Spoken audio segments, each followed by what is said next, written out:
The Lord doesn't guarantee the absence of storms. He guarantees his presence within them. We are literally all in the same boat, you guys, in this life. We all have ups and downs. We all have trial. We all have trauma. We all have heartbreak. We all have disappointments and letdowns. We all have failures. We all deal with it in different ways. When I say we're all in the same boat, I also mean as far as our faith walk goes. We face challenges. We face storms. Immediately, Jesus made the disciples get into the boat and go ahead of him on the other side, while he dismissed the crowd. After he dismissed them, he went up on the mountainside by himself to pray. When evening came, he was there alone.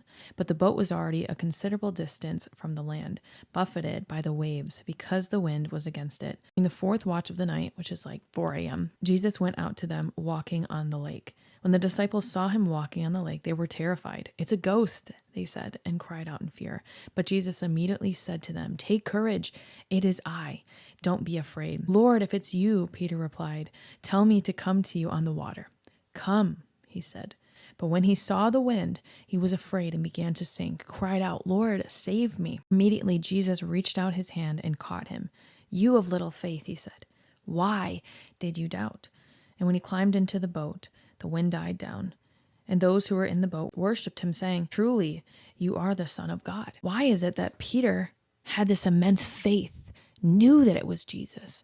"Come, if it is you, call me to come out on the water." He gets out on the water, he's walking on the water, and he starts to doubt. I think a lot of times you and I do the same things. We go into things with obedience, and then things start to get slippery, we start to sink. So whatever we're going through, whatever we're experiencing, we have to believe that God is there. Sometimes it's in the middle of the storm that God can do the most miraculous work. God keeps his promises, he keeps his word. When he tells Peter to come onto the water, he knows that it's a scary thing. You're walking on water. How are we going to stay afloat without faith in God? How are we going to trust that God is taking care of it if we don't constantly believe? If we don't constantly believe that God is keeping us above water, even if it seems like it's possible for you and I to do these things.